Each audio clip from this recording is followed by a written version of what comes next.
Hello प्यारे बच्चों, क्या हाल चाल आप सभी के डियर स्टूडेंट्स। नवदीप सर की फिजिक्स की क्लास में आप सभी का स्वागत है प्यारे बच्चों। तो देखिए प्यारे बच्चों, आज अपने एक नया चैप्टर स्टार्ट करने जा रहे हैं और ये वीडियो है कॉम्पिटिटिव एग्जाम के लिए जो मैं आपको फिजिक्स करवाता हूँ, जनरल फिजिक्स उसकी। तो उसमें अपने नेक्स्ट जो चैप्टर है, एक चैप्टर अपने यूनिट डायमेंशन वाला कंप्लीट कर लिया था और उसके सारे वीडियोस आपको एक अलग प्लेलिस्ट में मिल जाएंगे और उसके जो पीडीएफ नोट्स हैं वो अपलोड कर दिए गए हैं टेलीग्राम चैनल पर। तो अब अपने जो नेक्स्ट चैप्टर है वो देखो आपके सामने लिखा हुआ है, काइनामेटिक्स या गतिकी। ठीक है, 11th क्लास का ये टॉपिक है और लगभग हर एक कंपटीशन एग्जाम जिसमें कि फिजिक्स से रिलेटेड क्वेश्चन पूछे जाते हैं उसमें ये काम आता है।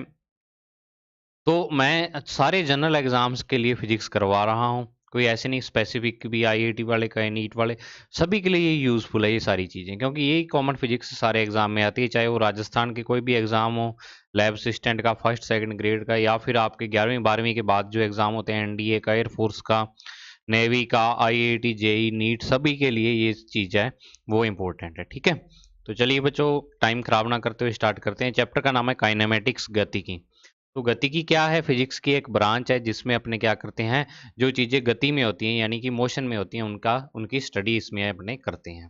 ठीक है, तो मैं ब्रांचेस से स्टार्ट नहीं करूंगा क्योंकि वहां से कोई क्वेश्चन ऐसे नहीं पूछा जाता कोई भी डायरेक्ट। जो क्वेश्चन अपने यानी क्वेश्चन पूछे जाने वाला टॉपिक है बस वो आपको मेन चीजें थ्योरी में करवा के और फिर अपने एमसीक्यू करेंगे इसके। ठीक है, तो सबसे पहले जो चीज़ आती है, मैं आपको आज थोड़ी डेफिनेशंस, थोड़ी थ्योरी करवाऊंगा, क्योंकि देखो पेपरों में ओनली न्यूमेरिकल नहीं आते, फिजिक्स से थ्योरी भी काफ़ी आती है। ठीक है, तो इस कारण आपको थ्योरेटिकल पोर्शन भी इसका तैयार करना पड़ता है फिजिक्स का। तो सबसे पहले नंबर पर अगर मैं आपसे एक चीज़ पूछूं, बिल्कुल बेसिक से स्टार्ट करता हूं, कि विराम अवस्था या रेस्ट स्टेज अपने किसे कहते हैं? विराम में कोई भी चीज़ हो, वस्तु हो रेस्ट में, उसको कब कहते हैं?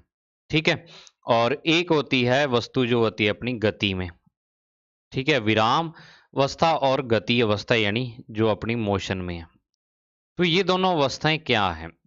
दोनों स्टेट्स किसी भी ऑब्जेक्ट की क्या है? विराम और गति। तो आप कहोगे कि सर जो रुकी हुई है वो क्या है? विराम में है। और जो चली चलती जा रही है वो क्या है? मोशन में है, गति में है। मान लो कोई कहोगे, आप एग्जाम्पल दोगे कि सर कार है वो जा रही है, तो वो क्या है? गतिमान है हमारे सामने। और अगर कोई व्यक्ति सामने बैठा हुआ है तो वो क्या है? रेस्ट में है। तो ये आपके हिसाब से चलो ठीक है, छोटी क्लासों के हिसाब से ठीक है, लेकिन आपको एक चीज ध्यान हो कि गति होती है, जो मोशन होती है, वो कभी भी आप एक चीज के थ्रू उसको नहीं बता सकते भी कार है, कार जा रही है। तो देखो, अगर मान लो मैं आपको एक एग्जांपल देता हूँ, एक एग्जांपल के थ्रू बताता हूँ कि ये यहाँ पर एक कार है। ठीक है, और ये आप खड़े हो यहाँ पर। ठीक है, कोई व्यक्ति खड़ा है और वो इस कार को देख रहा है, और ये कार क्या है? यहाँ पर 60 किलोमीटर पर आवर की स्पीड से जा रही है। ठीक है, जा रही है कार। अब क्या है कि एक और कार इसके बिल्कुल पैरेलल जा रही है। एक और कार है, वो बिल्कुल इसके पैरेलल जा रही है और उसकी स्पीड भी क्या है? 60 किलोमीटर पर आवर है। ठीक है, ये सेकंड कार है यहाँ पर। तो अब क्या है कि इस वाले व्यक्ति को, इस वाले पर्सन को, कार है वो किस में दिखाई देगी? मोशन में दिखाई देगी, यानी गति करती हुई दिखाई देगी। लेकिन जो सेकंड कार है उसको ये वाली कार क्या है? रेस्ट में दिखाई देगी, क्योंकि इसके रिस्पेक्ट जिस पॉइंट पे ये वाला होगा उसी पॉइंट पे वो वाली कार होगी, दोनों के पॉइंट सेम रहेंगे। मान लो ये कार यहाँ पर पहुंच गई, दूसरी कार भी इसके बराबर ही पहुंच जाएगी क्योंकि दोनों की स्पीड सेम है। ठीक है, तो इस कारण क्या है, एक ही चीज है, कार एक ही है ये वाली, लेकिन एक जो पर्सन है उसको तो वो मोशन में दिख रही है और दूसरा जो कार में बैठा हुआ है उसको वो रेस्ट में दिख रही है। रेस्ट में दिखेगी उसको। ठीक है ना? तो अब क्या है कि मतलब कि यहाँ पर जो अपनी फर्स्ट कार है ये वाली, ये फर्स्ट कार की पोजीशन यहाँ पर किसी के रिस्पेक्ट तो ये मोशन में है, किसी के रिस्पेक्ट क्या है? ये रेस्ट में है। मतलब कि जो मोशन है, गति है, वो किसी ना किसी के रिस्पेक्ट में होती है, किसी ना किसी के सापेक्ष होती है, हिंदी में कहे तो गति हमेशा क्या होती है? रिलेटिव होती है, सापेक्षिक होती है। आप डायरेक्ट किसी चीज को स्थिर या गतिमान नहीं कह सकते, किसी के सापेक्ष, किसी के रिलेटिव किसी चीज को क्या कह सकते हो आप? मोशन में या रेस्ट में बोल सकते हो। ठीक है, तो मैं यहाँ पर अगर विराम की लिखूं तो अपने यहाँ अब किसके रिस्पेक्ट लेंगे? यहाँ पर अपने यहाँ पर विराम अवस्था में उस वस्तु को कहेंगे कि जो निर्देश तंत्र के सापेक्ष निर्देश तंत्र के सापेक्ष स्थिर हो। ठीक है, क्या हो? निर्देश तंत्र के सापेक्ष स्थिर हो। यहां पर अपने कहेंगे stable with respect to frame of reference. Frame of reference, अब आप कहोगे कि सर ये निर्देश तंत्र या फ्रेम ऑफ रेफरेंस क्या होता है, तो ये भी आगे डेफिनेशन इसकी पढ़ने वाले हैं। और गतिमान किसे कहेंगे? कि निर्देश तंत्र के सापेक्ष जो क्या हो, गतिमान हो, या निर्देश तंत्र के सापेक्ष स्थिति चेंज कर रही है, जो अपनी क्या कर रही हो, स्थिति बदल रही हो, उसको अपने क्या कहेंगे? गतिमान वस्तु कहेंगे, बदल रही हो। changes its position with respect to frame of reference, changes its position with respect to frame of reference।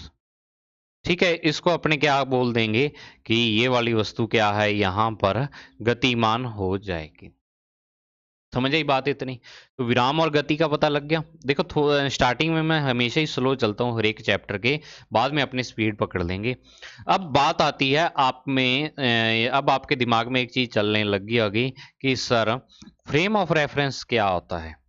Frame of reference ये क्या चीज होती है? तो देखो, वैसे आपको फ्रेम ऑफ रेफरेंस तो ये गति, ये इनकी परिभाषा नहीं पूछी जाएगी पेपर में ऐसे भी क्या होती है ये चीज, लेकिन फिर भी आपको बेसिक चीज ये पता होनी चाहिए फिर, क्योंकि क्वेश्चंस में जब ये वर्ड आते हैं ना, तो फिर आपको अजीब सा लगता है कि ये वर्ड का मतलब क्या होगा। तो फ्रेम ऑफ रेफरेंस है भी जिसके सापेक्ष अपने किसी वस्तु की स्थिति बताते हैं। ठीक है, मैं यहाँ पर हिंदी में लिख रहा हूं, जिसके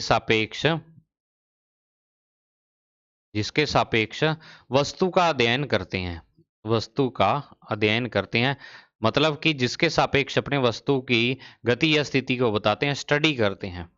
ठीक है, वस्तु का अध्ययन तो इंग्लिश मीडियम वाले समझ गए होंगे। अब आप कहोगे कि सर कैसे? कि देखो आपके सामने यहाँ पर जैसे अपने ये वाला लेते हैं, एक्स वाई और जेड अक्ष लेते हैं, तो ये एक्स वाई और जेड अक्ष में कोई वस्तु यहाँ पर पड़ी हुई है, कोई ऑब्जेक्ट पड़ा हुआ है, तो इसके अपने कोऑर्डिनेट बताते हैं, ऐसे x comma y comma z.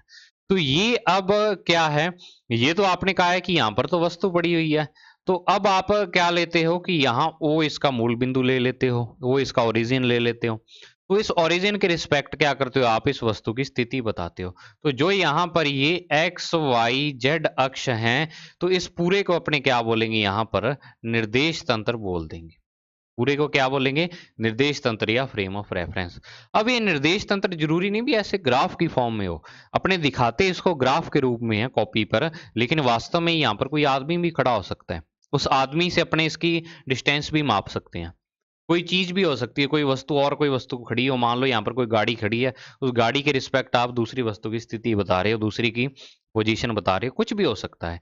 तो निर्देश तंत्र जिसके सापेक्ष अपने वस्तु का अध्ययन करते हैं कि वो गति में या स्थिर है, तो वो क्या होता है? निर्देश तंत्र या फ्रेम ऑफ रेफरेंस होता है। ठीक है, अब नेक्स्ट जो टॉपिक आता है अपना, नेक्स्ट टॉपिक आता है टाइप्स ऑफ मोशन।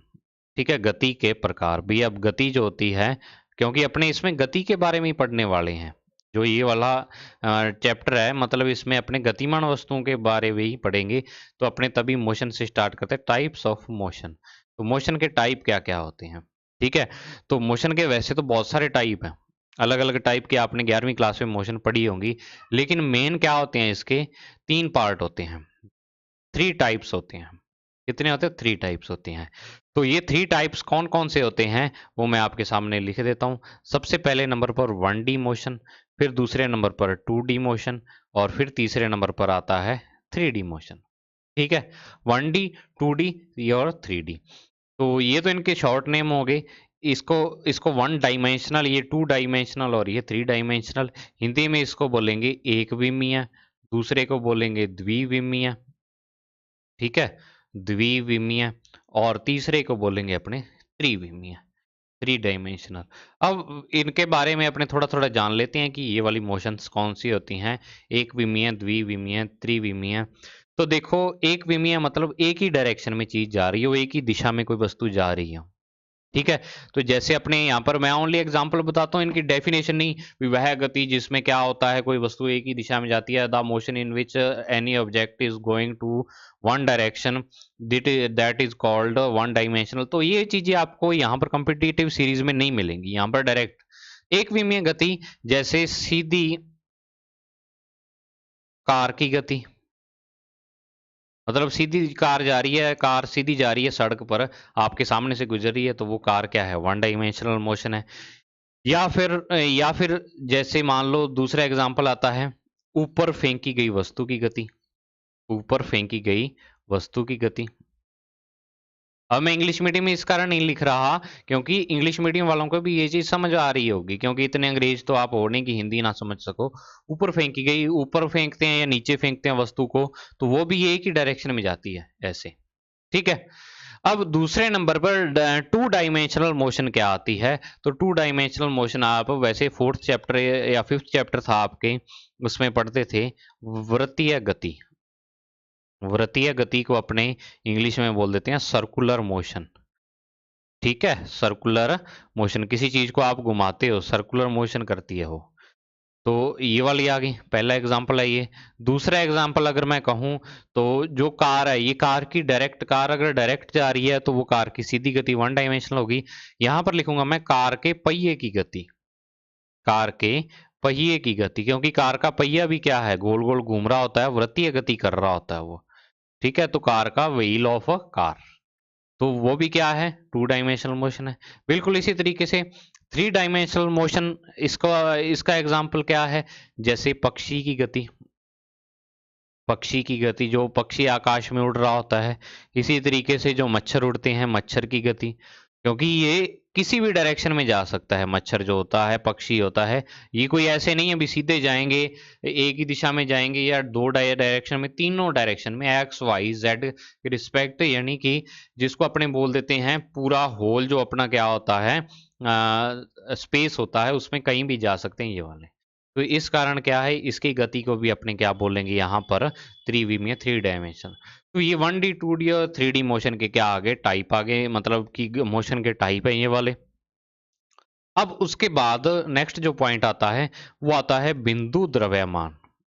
बिंदु द्रव्यमान, या इसको अपने क्या बोल देते हैं, दूसरा नाम इसका बोल देते हैं कण। ठीक है, इंग्लिश में इसको बोल देते हैं पॉइंट मास। ये फिजिक्स में बहुत ही यानी अपने यूज में आने वाली चीज है, या इसको पार्टिकल बोल देते हैं, आपको ज्यादातर क्वेश्चन में ये चीज देखने को मिलेगी, पॉइंट मास या पार्टिकल या कण। ठीक है, बिंदु द्रव्यमान या कण, ये क्या होता है कि फिजिक्स में अपने क्या करते हैं कि कोई भी ऑब्जेक्ट है, जैसे मान लो आप एक संदूक को धक्का लगा रहे हो, एक बॉक्स को धकेल रहे हो, और वो बॉक्स 1 मीटर लंबा है, 3 फुट चौड़ा है, 3 फुट लंबा है, ऐसे है। तो अब आप उसको ऐसे थोड़ा भी आपके कॉपी के पेज पर 3 फुट लंबा और 3 फुट चौड़ा बनाओगे, इतना बड़ा पेज लाओगे उसकी मोशन को दिखाने के लिए, नहीं करते। अपने क्या करते हैं, या तो इसको ऐसे दिखा देते हैं, या एक पॉइंट के द्वारा ही बता देते हैं भी ये यहाँ पर क्या है, बॉक्स पड़ा हुआ है। ठीक है, तो ये यहाँ पर अपने क्या है, इसको पार्टिकल फॉर्म या बिंदु द्रव्यमान, ये द्रव्यमान बिंदु के रूप में एक छोटा सा द्रव्यमान है, एक छोटा सा मास है। तो अपने पूरी की पूरी वस्तु ना दिखा के क्या करते हैं कि उसको एक पॉइंट के थ्रू शो करते हैं अपनी सुविधा के लिए, तो उसको ही अपने क्या बोल देते हैं, बिंदु द्रव्यमान या कण बोल देते हैं। लेकिन जो सही इसकी डेफिनेशन है वो ये है कि यदि वस्तु का आकार, वस्तु का आकार तय की गई दूरी की तुलना में बहुत कम हो, तय की गई दूरी की तुलना में बहुत कम हो, बहुत कम हो, तो इसको अपने क्या करते हैं, बिंदु द्रव्यमान या पॉइंट मास के द्वारा दिखा देते हैं। If size of object,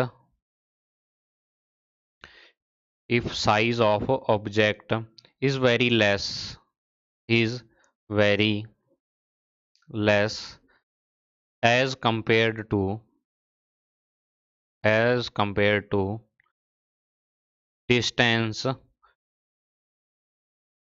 travelled by him, यानी कि जो ऑब्जेक्ट है, अगर वो क्या है कि मान लो जैसे कोई कार, कार के बारे में आप स्टडी कर रहे हो, ठीक है, कार की लेंथ जनरली क्या होती है, 6 फीट मान लो आप, 6 फीट मान लो, 6 फीट मतलब कि लगभग 2 मीटर।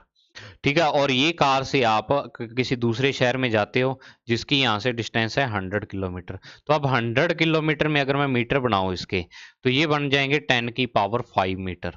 ठीक है, लगभग 1 लाख मीटर। और आपकी कार की लेंथ है 2 मीटर। तो अब 1 लाख मीटर और इस 2 मीटर के बीच में बहुत ही ज्यादा गैप है।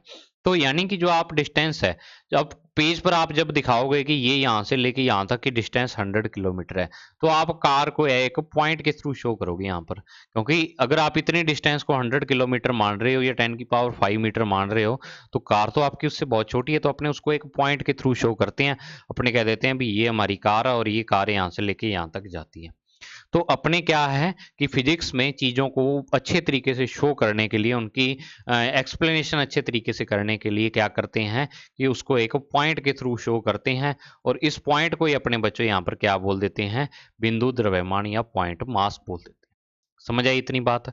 अब नेक्स्ट जो अपना आता है मेन टॉपिक, यहाँ से स्टार्ट होता है जो यहाँ पर आ जाएगा दूरी और यहाँ पर आ जाएगा विस्थापन।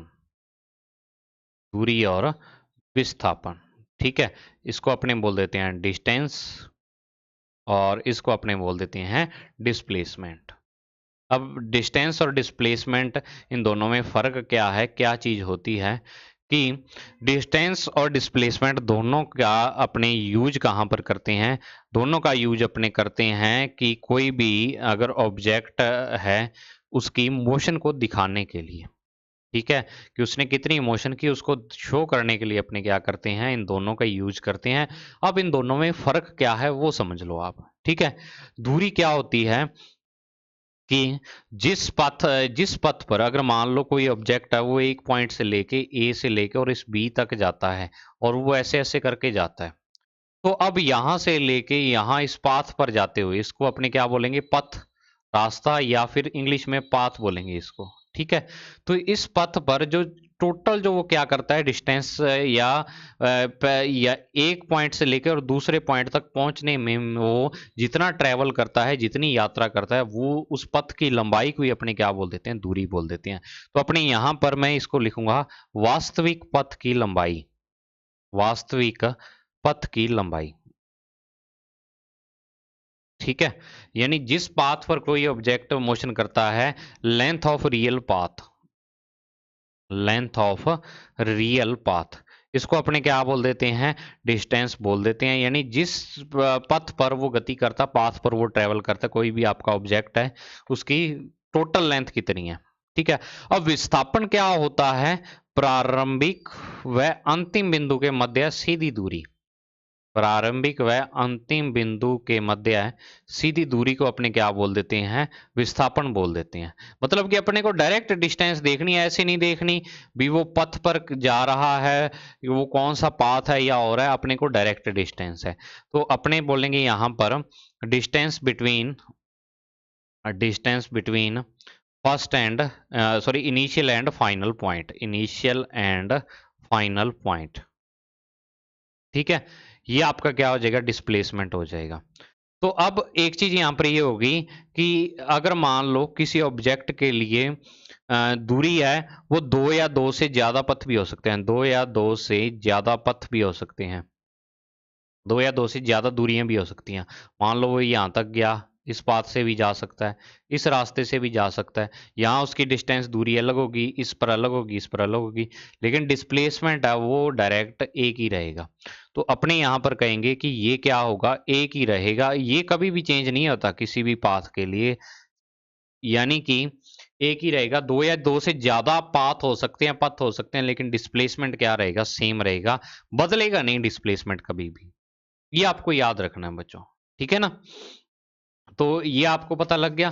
अब उसके बाद मैं वही टेबल जो पिछले पेज पर बनाई हुई टेबल है, उसी को ही आगे बढ़ा रहा हूं, उसी टेबल को। उसमें जो सेकंड पॉइंट है वो क्या है कि इसका मात्रक।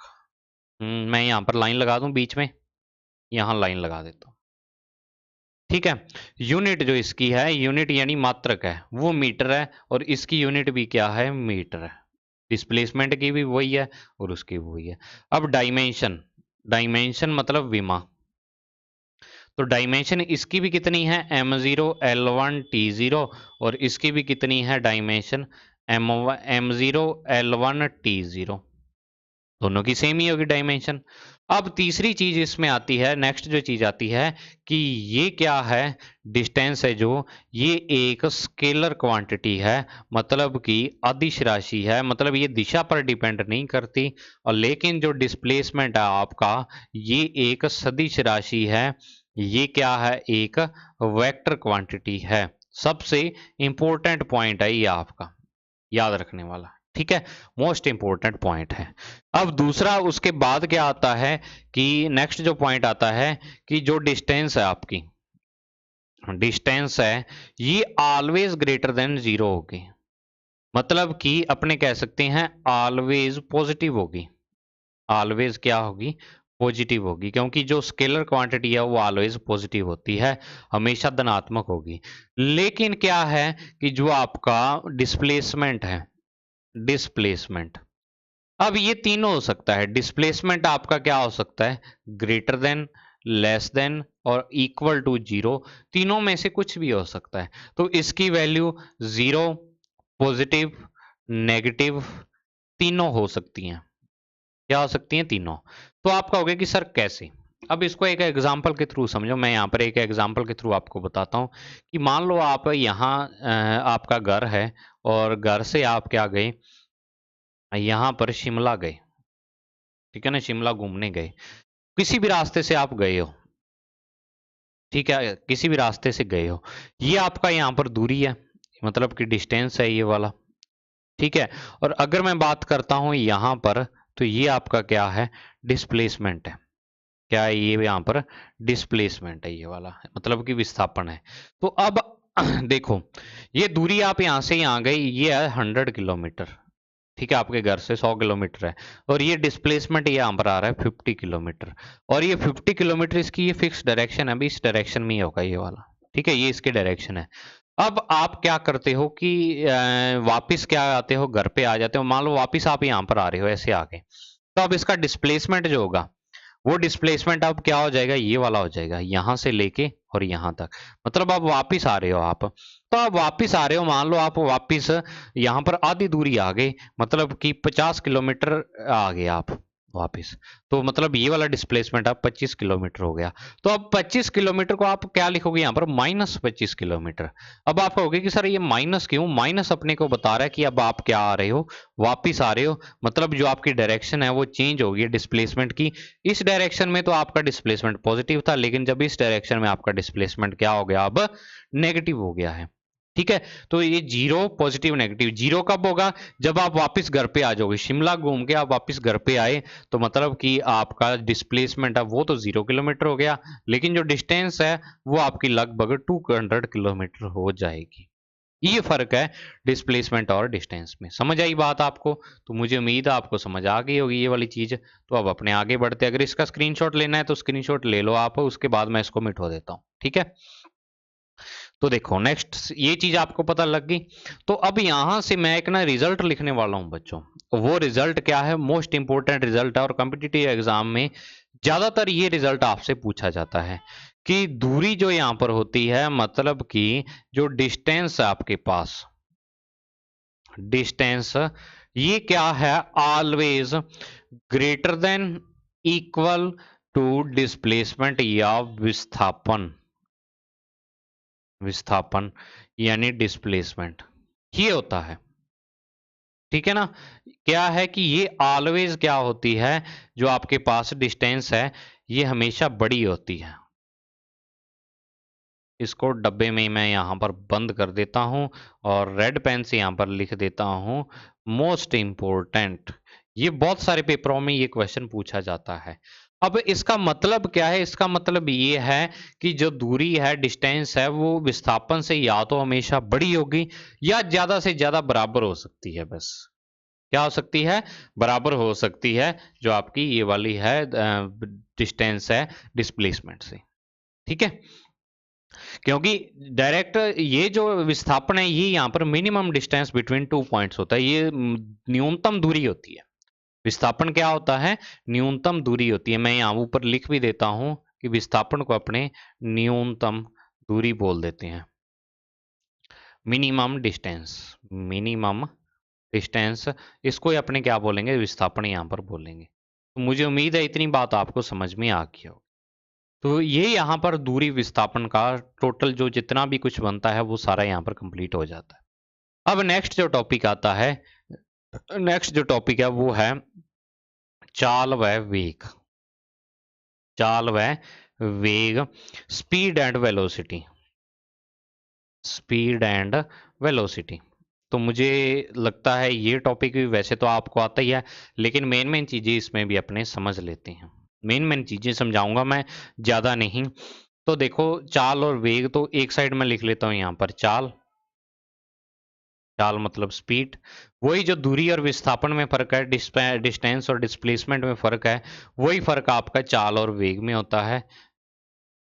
ठीक है, और यहां पर मैं लगा लेता हूं लाइन, और फिर अपने करते हैं डिस्कस। तो सबसे पहला पॉइंट जो आता है इसका, कि इसका जो सबसे पहले यूनिट है, ठीक है, चाल की, वो मीटर पर सेकंड है। मीटर पर सेकंड। और इसकी भी यूनिट क्या है, मीटर पर सेकंड है। ठीक है, दोनों की यूनिट तो सेम है, मीटर पर सेकंड।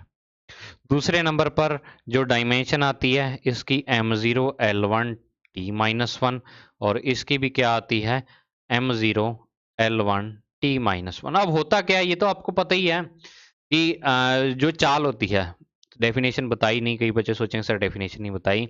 ये आता है दूरी में परिवर्तन की दर। दूरी में परिवर्तन की दर, ठीक है, rate of change in distance. Rate of change in distance. और इसको अपने क्या बोलेंगे, इसको अपने क्या बोलेंगे, विस्थापन। विस्थापन में परिवर्तन की दर। विस्थापन में परिवर्तन की दर, इसको वेग बोल देंगे। Rate of change in displacement. मेरी फोटो के पीछे आ गया होगा, इसको सही कर देता हूं मैं। ठीक है, ऊपर कर देते हैं पेज को। तो ये आपको पता लग गया दूरी और विस्थापन में क्या फर्क है। अब उसके बाद आगे चलो, और क्या चीज है कि सबसे जो मेन चीज है, और सबसे मैं अगर यहाँ पर इंपॉर्टेंट पॉइंट लिख दूं इसको, इंपॉर्टेंट, जो जो इंपॉर्टेंट बता रहा हूं ना, वहां से क्वेश्चन आने के ज्यादा चांस है। ठीक है, क्या कि ये वाली है, चाल होती है वो अदिश होती है, मतलब कि स्केलर होती है। और जो वेग होता है वो क्या होता है आपके पास, सदिश राशि होती है, मतलब कि वेक्टर क्वांटिटी होती है। इसमें यही है, अब और इसमें और ज्यादा नहीं है। और ज्यादा अपने थोड़ा सा डिटेल में यहाँ पर पढ़ लेते हैं, कि सबसे पहले मैं डिस्कस करूंगा यहाँ पर, पहले नंबर पर पॉइंट डाल लेता हूं चाल के बारे में। चाल के बारे में, स्पीड के बारे में। एक चीज मैं आपको और बता दूं, कि जब भी आपको कहीं ये लिखा हुआ मिले ना, rate of change, rate of change, तो ये टाइम के रिस्पेक्ट होती है कोई भी चीज, मतलब अपॉन में बटा में क्या आ जाता है, टाइम आ जाता है। तो दूरी में परिवर्तन की दर, परिवर्तन की दर का मतलब क्या है, समय आ जाता है वहां पर, समय से भाग, डिवाइडेड बाय टाइम। तो यहाँ पर दूरी में परिवर्तन की दर मतलब दूरी को आपको किससे विभाजित करना है, समय से। दूरी को किसको, या डिस्टेंस को आपको किससे डिवाइड करना है, टाइम से।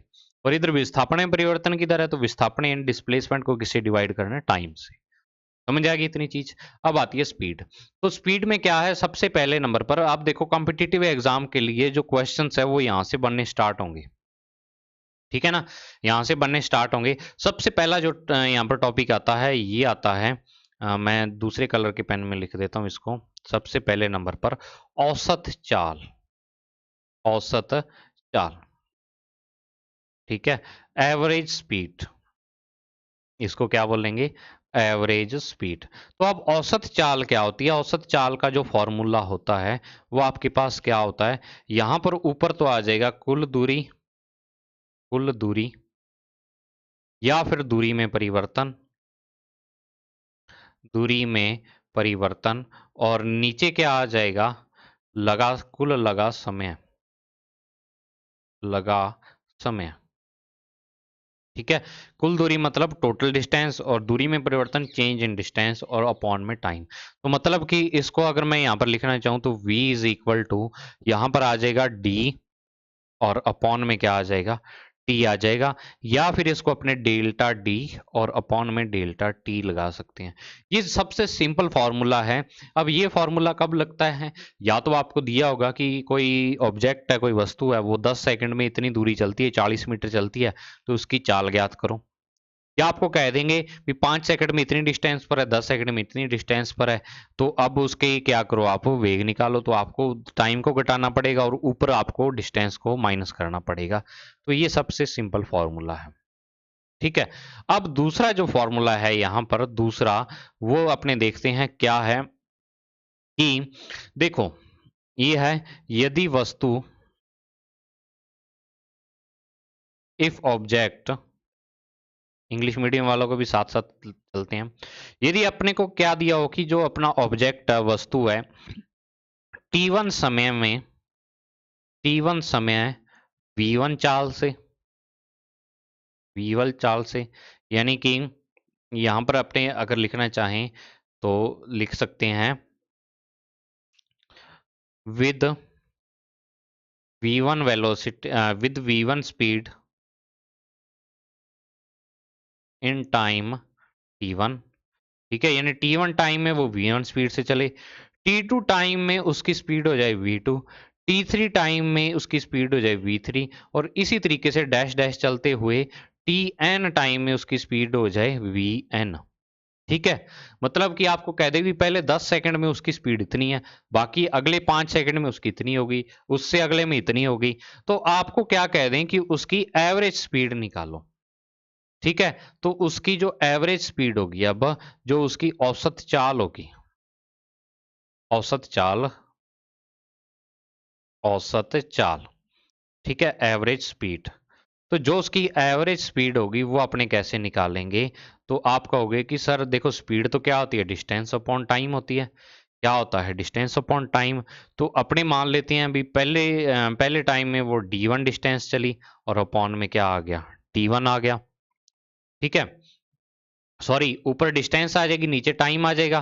तो वो d1 चली, फिर d2 चली, फिर d3 चली, ऐसे करते हुए डैश डैश dn तक चली वो।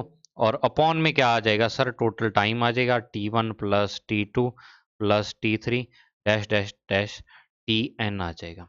ठीक है, तो ये आ जाएगा। अब मैं यहाँ पर कहता हूँ कि आपको तो v और t दिया हुआ है। यहाँ पर आप देखो पीछे कि अगर मैं बात करूं नीचे, तो देखो आपको v और t दिया हुआ है, लेकिन आप डिस्टेंस ले आए, डिस्टेंस लिया तो डिस्टेंस को हटाना पड़ेगा। तो डिस्टेंस को हटाने के लिए अपने क्या कर लेते हैं, यहाँ पर फॉर्मूला जो बन जाएगा v1 t1 v2 t2 और डैश डैश करते हुए vn tn, और अपॉन में क्या आ जाएगा, t1 से लेके tn तक, t1 t2 dash dash dash करते हुए tn तक। ये फॉर्मूला कब लगेगा, जब आपको क्वेश्चन में ऐसा दिया हो कि कोई ऑब्जेक्ट, कोई वस्तु, वो 30 किलोमीटर प्रति घंटा की स्पीड से 1 घंटा चलती है, फिर 40 किलोमीटर प्रति घंटा की स्पीड से 2 घंटे चलती है, फिर इतनी स्पीड से वो इतने घंटे चलती है, तो उसकी एवरेज स्पीड टोटल जो ट्रेवल थी, टोटल यात्रा थी, उसमें कितनी थी। तो तब आप ये वाला फॉर्मूला यूज करोगे। उम्मीद है आपको ये वाला फॉर्मूला समझ आ गया होगा। तीसरे फॉर्मूले पर चलते हैं। सारे एवरेज वेलोसिटी के ही फॉर्मूले हैं, तो तीसरा जो फॉर्मूला है, अब आपको बस थोड़ा थोड़ा चेंज देंगे फॉर्मूला में। अब तीसरा जो फॉर्मूला है कि यदि वस्तु, ऑब्जेक्ट क्या हो, t1 समय दिया हुआ है, और इसमें क्या हो, d1 दूरी तय करे, वो d1 डिस्टेंस कवर करे। बिल्कुल इसी तरीके से t2 टाइम में आपको दिया हुआ है, d2 डिस्टेंस कवर करे, t3 टाइम में दिया हुआ है, d3 डिस्टेंस कवर करे। तो जो एवरेज वेलोसिटी यानी v एवरेज जो आ जाएगा, वो आपका बस क्या आ जाएगा, अब तो आपको डिस्टेंस दी हुई है, तो ऊपर टोटल डिस्टेंस कर दो डैश डैश करते हुए, n तक लेके जाना है तो n लिख दो, नहीं तो आप यहाँ पर इसको डायरेक्ट छोड़ भी सकते हो, t1 plus t2 plus t3। यानी आपको वेलोसिटी नहीं दी हुई, अब डिस्टेंस और टाइम दिया हुआ है, तो डिस्टेंस और टाइम से तो अपने वेलोसिटी का, सॉरी, स्पीड का फॉर्मूला डायरेक्टली बना सकते हैं। ठीक है, अब फोर्थ नंबर पर क्या आ जाता है, फोर्थ नंबर पर आ जाता है आपको टाइम ना दिया हो, आपको ओनली डायरेक्ट दे दें यदि वस्तु v1 चाल से यानी v1 स्पीड से क्या करें, d1 डिस्टेंस कवर कर ले, d1 डिस्टेंस कवर कर ले, v1 दूरी तय कर ले वो, ठीक है। फिर v2 उसकी वेलोसिटी सॉरी स्पीड हो जाए और उससे d2 डिस्टेंस कवर कर ले, इसी तरीके से v3 हो जाए, d3 हो जाए। तो अब कैसे करेंगे, अब कैसे करेंगे यहाँ पर, ठीक है। तो आपको जो फॉर्मूला आ जाएगा v एवरेज का, वो v एवरेज देखो वैसे तो होता है d1 plus d2 plus d3 और डैश डैश करते हुए ऐसे डैश डैश आ जाता है, और नीचे क्या आ जाता है t1 plus t2 plus t3 और प्लस में डैश डैश डैश आ जाता है यहाँ पर, ठीक है। अब t तो अपने को दिया ही नहीं हुआ, तो देखो जो आपके पास क्या होता है v होता है वो आपको किसके इक्वल आता है d अपॉन टी के। तो t जो अगर t की वैल्यू निकालू तो d अपॉन वी आ जाएगा ना, यहाँ पर d अपॉन वी आ जाएगी। तो जो v एवरेज का यहाँ पर फॉर्मूला बनेगा वो आपके पास ऊपर तो यही पड़ा रहेगा d1 plus d2 plus d3 plus dash dash dash करते हुए, और नीचे आ जाएगा यहाँ पर d1 upon v1 plus d2 upon v2 plus में d3 अपॉन v3, और इसी तरीके से क्या आ जाएगा d3 अपॉन में v3 आएगा, और प्लस इसी तरीके से डैश डैश करते हुए ये फॉर्मूला आपके पास आ गया है, ठीक है। अब एक चीज मैं यहाँ पर और करता हूँ बच्चों, देखो अगर आपको ओनली दो ऑब्जेक्ट के लिए दिया हुआ फॉर्मूला, मतलब ओनली दो चीजें दी हुई हो, तो ये वाला फॉर्मूला आपको v1 t1 plus v2 t2 और अपॉन में t1 प्लस t2 ये बनेगा। ज्यादातर यानी मोस्ट क्वेश्चंस में ये आता है, मोस्टली जो क्वेश्चंस होते हैं उसमें आपको दो ही, मतलब आपको दे देगा 10 सेकंड में इतनी स्पीड से जाता है, 20 सेकंड में इतनी से जाता है, तो टोटल उसकी एवरेज, तो v1 t1 v2 t2 upon t1 plus t2, ठीक है। इसमें तो क्या आ जाएगा, इसमें तो डायरेक्ट है ही, अगर मान लो ओनली दो ऑब्जेक्ट के लिए या दो पोजीशंस के लिए इसको लिखना हो तो d1 प्लस d2 और अपॉन में t1 प्लस t2, ये तो डायरेक्ट चलो पता ही है अपने को। अब इसको निकाल लेते हैं कि अगर मान लो ओनली आपको दो ऑब्जेक्ट के या दो पोजीशंस के लिए, आपको दो पोजीशंस के लिए ये वाला फॉर्मूला निकालना हो तो तब कैसे आएगा, तो v एवरेज तब आ जाएगा आपके पास d1 और प्लस में क्या आ जाएगा d2 और अपॉन में क्या आ जाएगा d1 upon v1 plus d2 upon v2। आप एलसीएम ले लो यहाँ पर, तो एलसीएम ये तो चलो पड़ा रहेगा d1 प्लस d2, नीचे एलसीएम आ जाएगा v1 v2, ठीक है। और ये बन जाएगा d1 v2 plus d2 v1, ये आ गया, और v1 v2 ऊपर चला जाएगा, तो v एवरेज जो आपके पास आएगा वो देखो क्या आएगा d1 प्लस d2 और v1 v2 आ गया, और यहाँ पर क्या आ जाएगा आपके पास d1 v2 plus d2 v1। तो अगर मान लो को कोचिंग इंस्टीट्यूट वाला हो, कोचिंग इंस्टीट्यूट में आपको ये वाले फॉर्मूले डायरेक्ट करवाए जाते हैं, आपको कह देते हैं भी इसका डायरेक्ट याद कर लो आप, तो इससे क्या हो जाएगा, ये आपका क्वेश्चन है वो डायरेक्टली सॉल्व हो जाएगा, इसको ही ट्रिक बोल देते हैं, ठीक है। तो मैंने आपको बता दिया भी ये फॉर्मूला कैसे बनता है। अब लास्ट में फिफ्थ नंबर पर आता है, फिफ्थ नंबर पर वो आ जाता है इंस्टेंटेनियस स्पीड। इंस्टेंटेनियस स्पीड मतलब कि इसको अपने हिंदी में बोल देंगे तात्क्षणिक चाल, तात्क्षणिक चाल। ये भी क्वेश्चंस काफी आते होते हैं। इस क्वेश्चंस में क्या है, कैसे क्वेश्चन दिया होता है, तो तात्क्षणिक चाल अपने इंस्टेंटेनियस वेलोसिटी व इंस्टेंटेनियस स्पीड लिखते हैं, तो v इंस्टेंटेनियस यहाँ पर क्या आ जाएगा आपके पास ds अपॉन में dt आ जाएगा, ठीक है। यहाँ पर मैंने d सिंबल क्यों नहीं लिया, क्योंकि s यहाँ पर क्या है आपके पास डिस्प्लेसमेंट डिस्टेंस है, एस डिस्टेंस, क्योंकि डी डी तो लिख ही नहीं सकते यहाँ पर, डी ऐसे यहाँ पर, ऐसे यहाँ पर डिस्टेंस, मतलब कि अपने अगर क्या करें डिस्टेंस का डिस्टेंस की यहाँ पर डिफरेंशिएशन कर दें टी के रिस्पेक्ट, तो वो अपने पास क्या आ जाएगी इंस्टेंटेनियस स्पीड आ जाएगी। अब आपको क्वेश्चन में कैसे दिया हुआ होगा, आपको ऐसे दे देंगे भी आपको एस गिवन है T Q plus T square और T is equal to 5 second पर इसकी स्पीड ज्ञात करो, तो आपको इसका डिफरेंशिएशन करके आपके पास स्पीड आ जाएगी और 5 उसमें वैल्यू रख देनी है टी इज इक्वल टू, तो आपके पास आंसर आ जाएगा। तो इस तरीके से के क्वेश्चन आएंगे।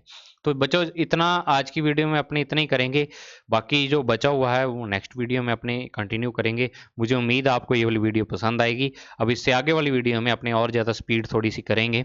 पहली वीडियो में स्पीड थोड़ी सी कम रखता हूँ ताकि बच्चे कंफ्यूज ना हो जाएं। मुझे उम्मीद है आपको ये वाली वीडियो पसंद आएगी। मिलते हैं आप बच्चों नेक्स्ट वीडियो में, तब तक के लिए thank you. Have a nice day प्यारे बच्चों।